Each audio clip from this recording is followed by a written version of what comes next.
Assalamualaikum warahmatullahi wabarakatuh. Oke, alhamdulillah sekarang kita masih diberi kesehatan dan kesempatan belajar bersama tentang sejarah singkatnya Ka'bah. Ka'bah adalah bangunan suci yang ada di Mekah, Arab Saudi sana, yang dianggap sebagai tempat suci paling penting dalam agama Islam. Menurut sejarah, Ka'bah dibangun oleh Nabi Ibrahim alaihissalam dan putranya, Nabi Ismail alaihissalam atas perintah Allah subhanahu wa ta'ala. Mereka membangun Ka'bah sebagai tempat ibadah dan pusat peribadatan bagi umat manusia. Selain itu, Ka'bah juga memiliki sejarah yang panjang dan kompleks, termasuk peristiwa-peristiwa penting seperti pembangunan, perbaikan, dan perluasan oleh berbagai generasi dan penguasa. Oleh karena itu mari kita belajar bersama tentang ini semua. Jika nanti ada yang kurang mohon di komen ya. Baiklah. Jadi tentang Ka'bah bisa disebut Baitullah.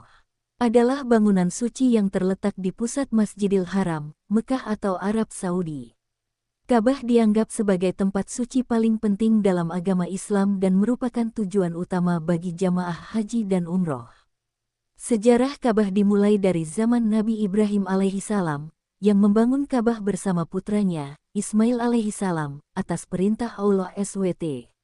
Mereka membangun Ka'bah sebagai tempat ibadah dan pusat peribadatan bagi umat manusia. Ka'bah memiliki bentuk kubus dengan ukuran 12 meter x 12 meter x 15 meter. Bangunan ini terbuat dari batu dan memiliki 4 sudut yang mewakili 4 arah mata angin. Pada setiap sudut, terdapat sebuah tiang yang disebut rukun. Di dalam Ka'bah, terdapat beberapa benda suci, seperti 1. Hajar Aswad batuan hitam, sebuah batu hitam yang ditempatkan di sudut tenggara Ka'bah. 2. Mizab pancuran, sebuah pancuran yang terletak di atas Ka'bah untuk membersihkan kaki sebelum melakukan ibadah. 3. Multazam, sebuah tempat di antara Hajar Aswad dan pintu Ka'bah yang dianggap sebagai tempat istimewa untuk berdoa.